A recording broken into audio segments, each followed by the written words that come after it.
Bismillahirrahmanirrahim. Qala al-muallif rahimahullahu ta'ala wa nafa'ana bi ulumihi fid dharain amin.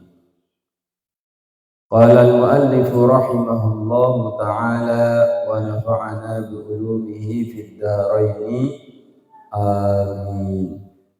Bismillahirrahmanirrahim.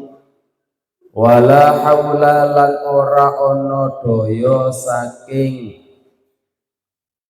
ninggalaken maksiat. Wala haula lan ora ono daya saking ninggalaken maksiat.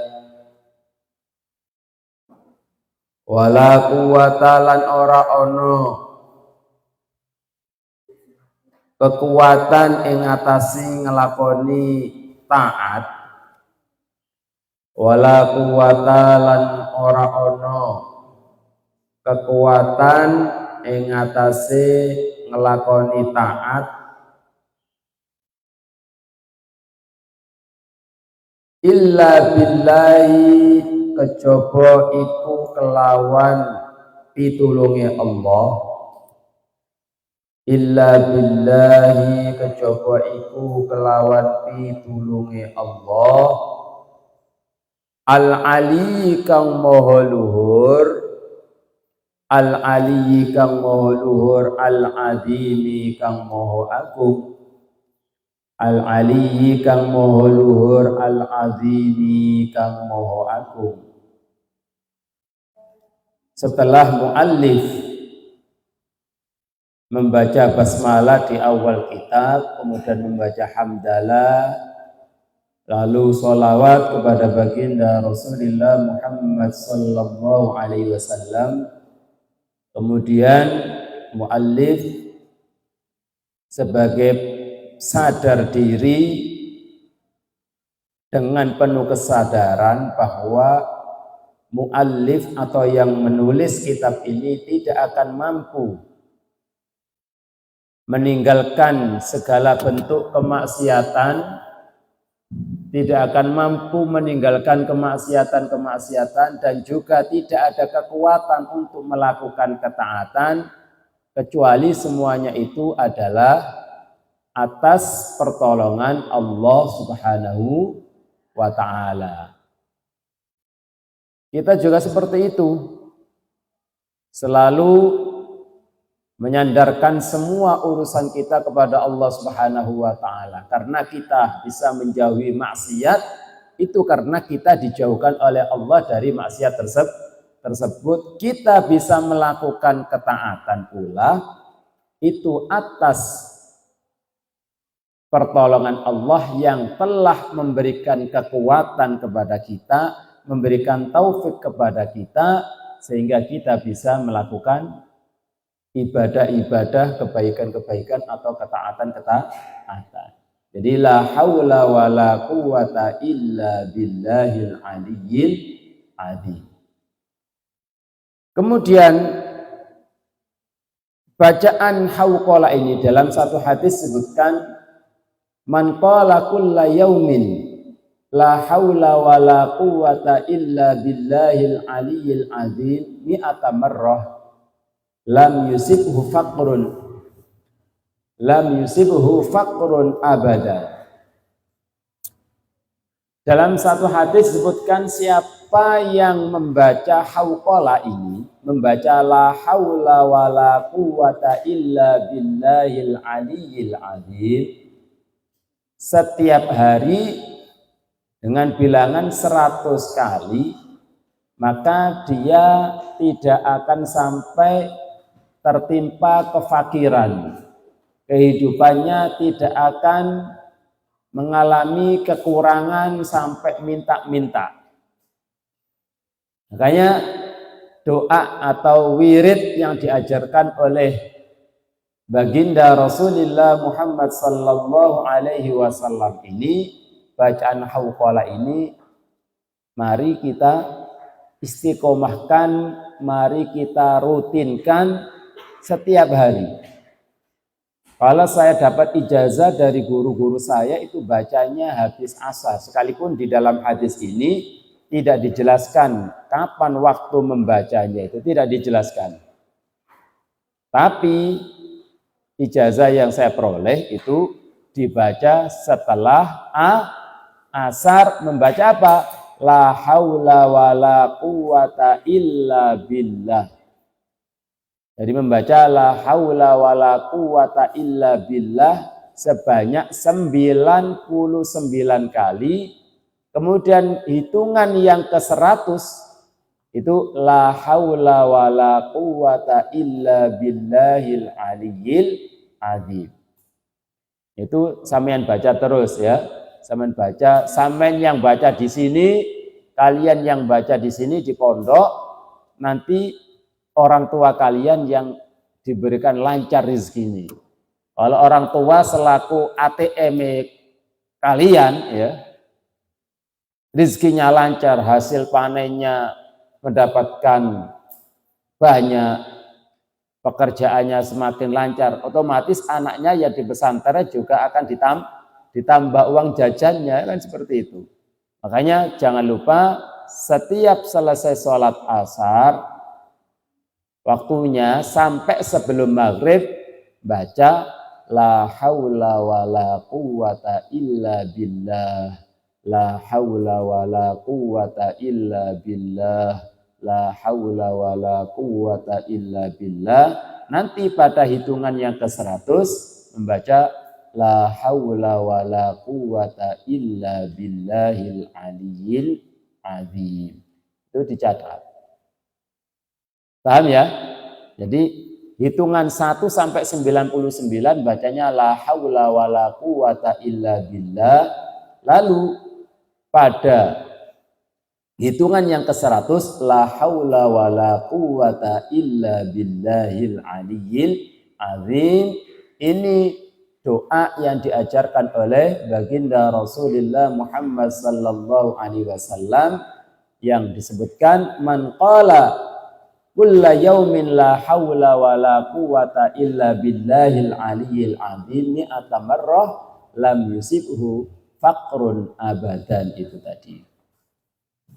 Kemudian waruya fil khabari aidan, diriwayatkan juga dalam salah satu hadis yang lain, idza nazala bil insani muhimmun wa ta'ala la haula wala quwata illa billahil aliyyil azim salasa mi'ati marrah farrajallahu anhu. Siapa yang ketika ditimpa sesuatu yang menyebabkan kesedihan atau hal-hal yang tidak kita inginkan atau banyak masalah-masalah yang sulit untuk kita keluar dari masalah itu, tidak menemukan solusi-solusi untuk keluar dari masalah-masalah itu, maka bacalah la haula wala quwata illa billahil aliyyil azim sebanyak salasa mi'ati marrah 300 kali. Itu dibaca 300 kali ketika ada masalah-masalah yang sulit dipecahkan, sulit untuk mendapatkan solusi, sulit untuk keluar dari masalah itu, jangan lupa baca la haula wala quwata illa billahil aliyyil azim sebanyak 300 kali. Faslun utawi iki ku fasal suci. Mukadimah sudah selesai, kita sudah hari ini kita memasuki pada fasal. Maka jangan lupa niatkan kita belajar lillahi ta'ala. Faslun utawi iki iku fasal suwiji. Arkanul islami utawi piro-piro rukun Islam. Arkanul islami utawi piro-piro rukun Islam khamsatun iku ono 5. Arkanul islami utawi piro-piro rukun Islam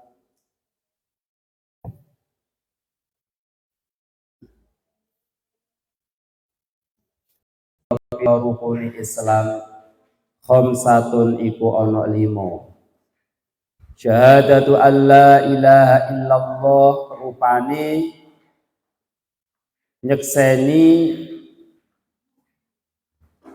an ing satemene kelakuan la ilaha ora ana pangeran kang hak dan sembah iku maujud. La ilaha ora ana pangeran kang hak dan sembah iku maujud illallahu kejaba Allah. Illallahu kejaba Allah. Wa anna Muhammadan lan sak temene Kanjeng Nabi Muhammad. Wa anna Muhammadan lan sak temene Kanjeng Nabi Muhammad Rasulullah iku utusane Allah. Jadi pasal di sini menjelaskan tentang rukun-rukun Islam. Rukun-rukun Islam itu ada 5. Apa sih yang dimaksud dengan rukun Islam? Rukun Islam tidak sama dengan rukunnya wudhu. Rukunnya Islam tidak sama dengan rukunnya sholat. Rukunnya Islam tidak sama dengan rukunnya haji atau umroh. Karena rukunnya haji atau rukun umroh, begitu juga rukunnya rukunnya sholat, itu rukunnya wudhu, itu kalau tidak dipenuhi maka haji, wudhu atau sholat tidak sah. Sholat kok gak mengerjakan rukun atau ada sebagian rukunnya sholat yang sengaja ditinggalkan, maka sholatnya tidak sah. Rukunnya wudhu, di antara rukunnya wudhu adalah membasuh muka. Ketika wudhu tanpa membasuh muka, maka wudhunya tidak sah. Tapi untuk rukunnya untuk rukunnya Islam, maknanya tidak seperti itu. Bukan berarti terus kalau orang itu gak sholat lalu Islamnya batal sehingga dia tidak lagi menjadi orang Islam. Tidak. Ada orang Islam lalu dia tidak mau berangkat haji padahal dia sudah mampu. Tetap hukumnya sebagai seorang muslim. Islamnya tidak batal. Paham ya? Tapi yang dimaksud dengan rukun Islam adalah a'zamul umuri fil Islam. Perkara yang paling agung di dalam Islam. Ini yang dimaksud rukun Islam adalah perkara-perkara yang sangat agung di dalam agama Islam. Lah, rukun Islam yang pertama adalah bersaksi, menyaksikan bahwa tiada Tuhan yang berhak untuk disembah.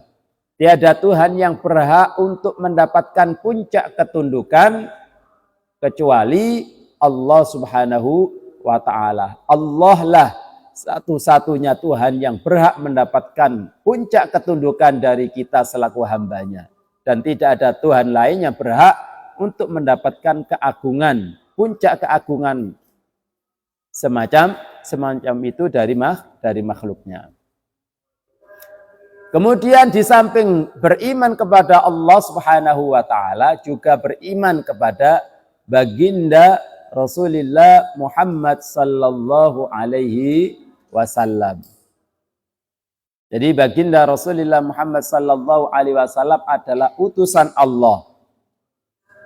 Seorang rasul, seorang nabi yang diutus oleh Allah Subhanahu wa taala. Maka ketika seseorang itu sudah menyatakan iman kepada Allah sebagai Tuhan, bersaksi, meyakini, ya, mengucapkan dengan lisan, meyakini dan membenarkan di dalam hati bahwa tidak ada Tuhan yang berhak disembah selain Allah dan Muhammad adalah utusan Allah, maka hukumnya adalah dia sebagai orang muslim. Hukumnya dia adalah orang mukmin. Sekalipun dia tidak sholat, sekalipun dia tidak puasa, sekalipun dia tidak haji, tetap hukumnya sebagai seorang muslim. Tapi muslim yang fasik, muslim yang melakukan dosa besar karena kewajiban-kewajiban itu ditinggalkan. Hukumnya tetap muslim. Seandainya mati, ya, tetap hukumnya sebagai mayit yang muslim, dikuburkan di makam-makam muslim, dirawat sebagaimana orang yang muslim, ya, dimandikan, dikafani, disolati, dan dikuburkan di makam-makam yang memang diwakafkan untuk seorang muslim atau mayit muslim. Sekalipun dia ahli maksiat, karena statusnya dia adalah seorang muslim. Paham itu ya? Jadi seseorang kemudian tidak menjadi keluar dari Islam gara-gara tidak sholat, tidak puasa, atau gara-gara melakukan maksiat apa semisal minum minuman yang memabukkan atau khamr, tidak seperti itu. Semua ulama sepakat bahwa seseorang itu tidak serta-merta kemudian berubah yang asalnya muslim menjadi kafir gara-gara melakukan perbuatan dosa atau maksiat. Tidak seperti itu. Tapi selama masih meyakini bahwa Allah adalah Tuhannya dan Muhammad adalah utusan Allah, seorang nabi dan rasul, ketika dia melakukan maksiat itu, dia masih meyakini bahwa dia telah melakukan dosa. Dia masih melakukan maksiat, tidak menghalalkan perbuatan tersebut. Jadi seseorang tetap dihukumi muslim selama dia masih mengakui iman kepada Allah Subhanahu wa taala dan rasulnya dan tidak menghalalkan perbuatan dosa yang ia lakukan. Masih meyakini saya ini tidak sholat, saya ini berbuat dosa, saya tidak puasa Ramadan, saya ini berarti telah melakukan kemaksiatan. Masih sadar seperti itu. Ini tetap hukumnya sebagai seorang muslim, tapi muslim yang bermaksiat atau muslim yang fasik. Itu makna daripada arkanul Islam, pokok-pokok atau perkara yang agung di dalam Islam. Kemudian, jadi itu paham tadi ya. Jadi seseorang tidak akan berubah menjadi non-muslim atau keluar dari Islam gara-gara melakukan maksiatan selama dia masih meyakini bahwa apa yang ia lakukan adalah sebuah dosa, dia tidak menghalalkan perbuatan maksiat tersebut sehingga dia masih dihukumi sebagai seorang muslim. Wa iqamis sholati lan jumenengaken salat. Wa iqamis sholati lan jumenengaken salat. Salat secara lughawinya, ya, salat secara lughawi, salat jam 2 termasuk mengakhirkan salat tidak? Tidak. Mengakhirkan salat yang diancam oleh Allah dengan neraka wel. Ngulur-ngulur waktunya salat yang diancam oleh Allah dengan siksaan yang amat pedih di neraka adalah ketika mengakhirkan salat. Ngulur-ngulur waktunya salat, begitu dia salat, belum selesai salatnya sudah masuk waktu salat yang lain. Salat duhur, adzan gak langsung salat, masih main TikTok, sehingga opo wae dolinan dan lain sebagainya, mainan, sing hobi masak ya masak, ya, sing hobi ngerumpi yang ngerumpi, gak salat. Begitu sudah terdengar qiraat di masjid, cepet-cepetan ke kamar mandi, wudhu terus salat. Salat duhur baru dapat 2 rakaat, baru dapat 1 rakaat, baru dapat 3 rakaat. Salat duhur belum selesai, di masjid sudah adzan asar. Inilah orang-orang yang disebut lalai di dalam salatnya, alladzina hum an salatihim sahun, ayyalladzina yuakhiruna sholata an waqtiha. Makanya kalian jangan suka ngulur-ngulur waktu. Wa ita'uz zakati lan nguyaken zakat. Wa ita'uz zakati lan nguyaken zakat tegese bayar zakat. Rukun Islam yang nomor 3 adalah ita'uz zakati, ngoyaken zakat, tegese membayar zakat. Zakat itu ada kalanya zakatul mal, zakat harta benda, dan ada kalanya zakatul badan. Zakatnya badan yakni zakat fitrah. Zakatul mal tidak harus dan tidak nunggu lebaran, tidak nunggu puasa. Ketika sudah haul, sudah 1 tahun dari harta yang ia miliki, maka saat itu juga berkewajiban untuk mengeluarkan zakatnya, sekalipun bukan Ramadan. Jadi Ramadan bukan waktunya mengeluarkan zakat mal, karena masing-masing dari harta benda itu sesuai hitungan tahunnya. Kapan tahun setahun ia memiliki itu, ya disitulah wajib mengeluarkan zakat, sekalipun belum bulan suci Ramadan. Kecuali kalau zakat fitrah, maka waktunya zakat fitrah itu mulai Ramadan sampai sebelum sholat Idul Fitri sudah harus ditunaikan. Wa shaumu Ramadan lan poso ing dalem sasi Ramadan. Wa shaumu Ramadan lan poso ing dalem ulan Ramadan. Rukun Islam yang nomor 4 adalah puasa di bulan Ramadan. Puasa bulan Ramadan ini diwajibkan pada tahun kedua Hijriyah. Rasulullah menjalankan ibadah puasa Ramadan sebanyak 9 kali, setelah itu beliau wafat. Karena diwajibkan pada tahun kedua, sedangkan Rasulullah ini hidup di Madinah itu selama 10 tahun. Sedangkan ibadah puasa